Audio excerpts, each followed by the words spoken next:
పూర్తి వివరాలు చూసే ముందు మా ఛానల్ ని సబ్స్క్రైబ్ చేయడం మర్చిపోకండి.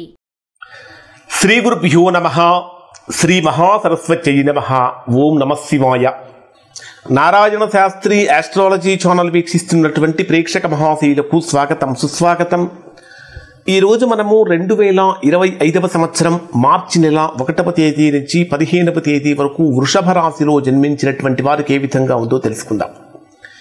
వృషభ రాశి వారి యొక్క గ్రహస్థితిని కనుక పరిశీలించినట్లయితే మీ రాశ్యాధిపతి అయినటువంటి శుక్రుడు రాశికి లాభస్థానంలో ఉచ్చస్థానంలో సంచరిస్తున్నాడు, అంటే ఎగ్జాల్టేషన్లో ఉన్నాడు. కానీ 1వ తేదీ నుంచి వక్రం ప్రారంభమవుతుంది, శుక్రుడి యొక్క వక్రగమనం.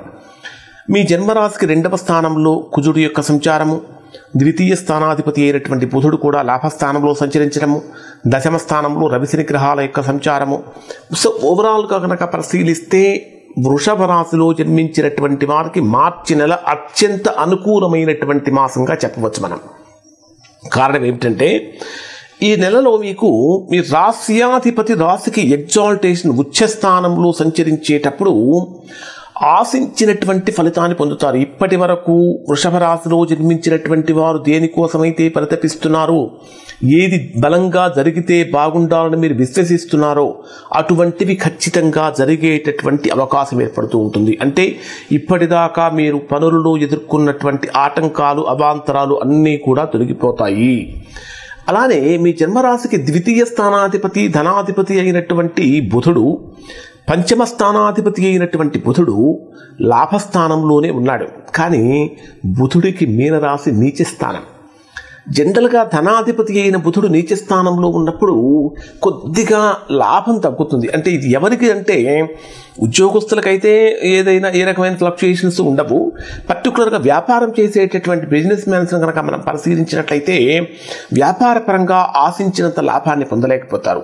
ఎందుకంటే ధనాధిపతి లాభస్థానంలో ఉన్నప్పటికీ నీచ స్థానంలో ఉన్న కారణం చేత మీరు 100 రూపాయలు లాభం వస్తుందనుకున్న చోట ఒక 70-80 రూపాయలు మాత్రమే వస్తుంది, ఒక 20-30% తగ్గే అవకాశం ఉంటుంది. అలానే శుక్రుడు కూడా వక్రంలో సంచరిస్తున్నటువంటి కారణం చేత వ్యాపారం చేసేటటువంటి వ్యాపారస్తులు అదనపు పెట్టుబడులు పెట్టేటటువంటి విషయంలో చాలా జాగ్రత్తగా ఆచితూచి వ్యవహరించాలి. వృషభ రాశి వారికి సప్తమ వ్యయస్థానాధిపతి అయినటువంటి కుజుడు ద్వితీయ స్థానంలో ధనస్థానంలో సంచరిస్తున్నాడు, వాక్స్థానంలో సంచరిస్తున్నాడు. కుజుడు 2వ స్థానంలో ధనస్థానంలో సంచరించడం యోగకారకమే, అంటే భూ సంబంధమైనటువంటి లాభాలు కలుగుతూ ఉంటాయి. బలమైనటువంటి స్థానంలో ఉన్నాడు. గృహ మార్పులు కానీ గృహ కొనుగోలు కోసం చేసే ప్రయత్నాలు కానీ ఫలిస్తాయి. కానీ మాట్లాడేటటువంటి మాట అత్యంత కఠినంగా కాఠిన్యంగా మారుతుంది. దీని కారణం చేత కుటుంబ సంబంధాలు కానీ పబ్లిక్ రిలేషన్స్ కానీ కొంచెం దెబ్బతినే అవకాశాలు ఉంటాయి. కాబట్టి మాట్లాడేటటువంటి మాట కొంచెం జాగ్రత్తగా ఉండాలి. ప్రధానంగా బుధుడు నీచ స్థానంలో సంచరించేటప్పుడు సమయానికి తగినటువంటి విధంగా సమయస్ఫూర్తిగా నిర్ణయాలు తీసుకోలేకపోతారు. ఇటువంటి సమయంలో సందర్భంలో పెద్దవాళ్ళ యొక్క సూచనలు సలహాలు తీసుకోవడం అనేది ప్రధానంగా చెప్పదగిన సూచన. మరి కెరీర్ వైజ్గా ఈ రాశి వారికి ఏ విధంగా ఉంటుందంటే, మీ రాశికి దశమ స్థానాధిపతి అయిన శని దశమ స్థానంలోనే ఉన్నాడు. ఎవరితో ఉన్నాడంటే చతుర్థ స్థానాధిపతి అయినటువంటి రవితో కలిసి సంచరిస్తున్నాడు. దశమ స్థానంలో శని స్వక్షేత్రంలో సంచరిస్తున్నటువంటి కారణం చేత కెరీర్ వైజ్గా కనుక పరిశీలిస్తే ఊహించినటువంటి అవకాశాలు మీ డోరు తడుతూ ఉంటాయి. అంటే అంది వచ్చిన అవకాశాన్ని అందిపుచ్చుకునేటటువంటి సామర్థ్యం ఈ మాసంలో వృషభ రాశి వారికి బలంగా కనిపిస్తుంది. అవకాశాలు వెతుక్కుంటూ వస్తాయి. వచ్చినటువంటి అవకాశాలు ఉపయోగించుకోవాలి. కెరీర్ వైజ్గా డెవలప్మెంట్స్ కనిపిస్తూ ఉన్నాయి, ప్రమోషన్స్ కనిపిస్తూ ఉన్నాయి. చాలా గొప్ప స్థితికి చేరటానికి వృషభ రాశి వారికి అనుకూలం. మరొకటి మాత్రమే కాకుండా, లేదా ఒక ప్లేస్ నుంచి మరొక ప్లేస్కి, ఒక ఊరు నుంచి మరొక ఊరికి, ఒక జాబ్ నుంచి మరొక జాబ్కి ఏదైనా మారదామనుకున్నటువంటి వారికి కూడా ఉద్యోగపరమైనటువంటి మార్పులు ఇక్కడ ఈ రాశి వారికి కనిపిస్తూ ఉన్నాయని చెప్పాలి. ముఖ్యంగా ఇక్కడ ఈ రాశి వారికి ఈ మాసంలో చేసేటటువంటి వివాహ ప్రయత్నాలు చక్కగా కలిసి వస్తాయని చెప్పవచ్చు. అలానే దీర్ఘకాలికంగా ఏర్పడినటువంటి అనారోగ్య సమస్యలన్నీ కూడా చక్కగా తొలగిపోతాయి. ప్రధానంగా మార్చి నెల అంటేనే ఏప్రిల్ నెల మొత్తం విద్యార్థులకు చాలా కఠినమైన సమయం. ఎందుకంటే సంవత్సరం అంతా మీరు కష్టపడ్డటువంటి దానికి ఫలితం వచ్చేటటువంటి మాసం. మరి విద్యార్థులకు ఏ విధంగా ఉంటుందంటే, మీ జన్మరాశికి చతుర్థ స్థానాధిపతి అయిన రవి మీ రాశికి లాభస్థానంలో సంచరిస్తూ మీ చతుర్థ స్థానాన్ని వీక్షిస్తున్నటువంటి కారణం చేత బాగా హార్డ్ వర్క్ అయితే చేస్తారు. కానీ దాన్ని ఇంప్లిమెంట్ చేసేటప్పుడు బుధుడు నీచ స్థానంలో ఉన్న కారణం చేత కొంచెం తడబాటుకు గురవుతారు, ఆశించిన ఫలితాన్ని పొందలేకపోతారు. కాబట్టి విద్యార్థులు అధికమైనటువంటి కృషి చేయటం మాత్రమే కాదు, ఎక్కువగా ప్రాక్టీస్ చేయటం అనేటటువంటిది విద్యార్థులకు చెప్పదగినటువంటి సూచన. ఇక రాజకీయ రంగంలో ఉన్నటువంటి వారికి చాలా గొప్ప ఫలితాన్ని కూడా ఇక్కడ ఈ మాసంలో పొందే అవకాశం ఉంటుంది. డే వైజ్గా పరిశీలిస్తే వృషభ రాశిలో జన్మించిన వారికి ఏ విధంగా ఉంటుందంటే 1వ తేదీ ఉదయం నుంచి 3వ తేదీ ఉదయం 6:39 మధ్యలో ఉండేటటువంటి సమయంలో ఇది అత్యంత అనుకూలమైన సమయం అని చెప్పాలి. ఏది మనస్సులో సంకల్పించుకుంటే సంకల్ప సిద్ధి జరుగుతుంది. ఇప్పటిదాకా అపరిష్కృతంగా అంటే పరిష్కారం కానటువంటి సమస్యలు కూడా పరిష్కారం దిశగా మీకు అడుగులు పడుతూ ఉంటాయి. అంటే చక్కగా సుఖము, సంతోషము, ఆనందము కలుగుతుంది.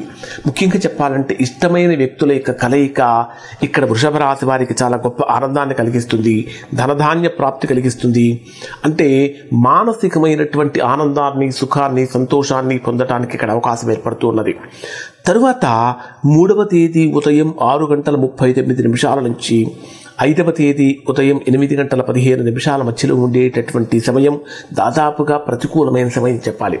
ఇక్కడ మీరు ఎవరితోటైతే రిలేషన్ కలుపుకుందాం అనుకుంటారో వారితోటే ప్రతికూలతలు కలుగుతూ ఉంటాయి. మిత్ర బలం తగ్గిపోతుంది, సోదర బలం తగ్గిపోతూ ఉంటుంది, అనవసరమైనటువంటి చికాకులు పెరిగిపోతూ ఉంటాయి. కొంచెం ముఖ్యంగా చెప్పాలంటే నిర్ణయాలు అమలు చేయటంలో కూడా ప్రతికూలతలు కలుగుతూ ఉంటాయి. ఇది అంత గొప్ప ఫలితాన్ని ఇవ్వదు. ఇన్వెస్ట్మెంట్ చేసేటటువంటి వారికి కూడా షేర్ మార్కెట్లో ఇన్వెస్ట్మెంట్ చేస్తూ ఉంటారు, అటువంటి వారికి కూడా నష్టాలు కలుగుతూ ఉంటాయి. 5వ తేదీ ఉదయం 8:15 నుంచి 7వ తేదీ ఉదయం 11:50 మధ్యలో ఉండేటటువంటి సమయం బ్రహ్మాండమైనటువంటి అనుకూలత కలిగిస్తుంది. ఆర్థికంగా బలోపేతం అవుతుంది. తీసుకున్నటువంటి నిర్ణయాలలో బ్రహ్మాండమైనటువంటి అనుకూలత పెరుగుతుంది. ముఖ్యంగా చెప్పాలంటే ఏదైనా ఉద్యోగ ప్రయత్నం చేసేటటువంటి వారికి ఈ రోజులు చాలా అనుకూలం అని చెప్పాలి. అలానే కుటుంబంలో శుభకార్యాల కోసం ఏదైనా ప్రయత్నాలు చేసే వారికి ఈ రోజుల్లో తీసుకునే నిర్ణయాలు బాగా కలిసి వస్తాయి. కొత్తగా అగ్రిమెంట్స్ చేసుకోవడానికి కలిసి వస్తుంది. ఏదైనా కోర్టు కేసులతో సఫర్ అవుతూ ఉంటే అటువంటి వారు కూడా ఈ రోజుల్లో ఏదైనా మంచి నిర్ణయం కనుక తీసుకుంటే సామరస్యపూర్వకంగా సమస్యలు పరిష్కరించుకోవడానికి అవకాశం ఏర్పడుతూ ఉంటుందని చెప్పాలి. ఇక 7వ తేదీ ఉదయం 11:50 నుంచి ఇక 14వ తేదీ మధ్యాహ్నం 12:55 వరకు ఉండే సమయం అంతా కూడా ఆర్థికంగా కానీ, ఆరోగ్యపరంగా కానీ, ఉద్యోగపరంగా కానీ, వ్యాపారపరంగా కానీ, కుటుంబపరంగా కానీ, గృహపరంగా కానీ, ఏదైనా విలువైన వస్తువులు కొనుగోలు చేసే పరంగా కానీ చాలా గొప్ప ఫలితాన్ని ఇక్కడ వృషభ రాశి వారు పొందుతారు. 14వ తేదీ మధ్యాహ్నం నుంచి 15వ తేదీ రాత్రి వరకు సంతానపరమైనటువంటి విషయాలలో కీలకమైన నిర్ణయాలు తీసుకోవటానికి మీకు అనుకూలంగా ఉంటుంది. సంతానపరమైనటువంటి ఆనందాన్ని కూడా పొందుతూ ఉంటారు. మొత్తం మీద కనుక పరిశీలించినట్లయితే వృషభ రాశి వారికి ఆల్ టైమ్ బెస్ట్గా ప్రస్తుతం ఉన్నది అని చెప్పాలి. ఇప్పుడు చెప్పినటువంటి ఫలితాలు గోచారం ప్రకారం 90% మందికి 90% ఫలితాలు వర్తిస్తాయి. ఎవరికైతే వర్తించడం లేదో, ఎవరైతే తీవ్రమైన ప్రతికూలతలు పొందుతున్నారో అటువంటి వారు ఒకసారి మీరు మీ వ్యక్తిగత జాతకాన్ని విశ్లేషణ చేయించుకొని దోషం ఎక్కడుందో తెలుసుకొని దోష నివారణ కనుక చేయించుకుంటే సత్ఫలితాన్ని పొందుతారు. ఇవి వృషభ రాశికి సంబంధించిన ఫలితాలు. శుభం.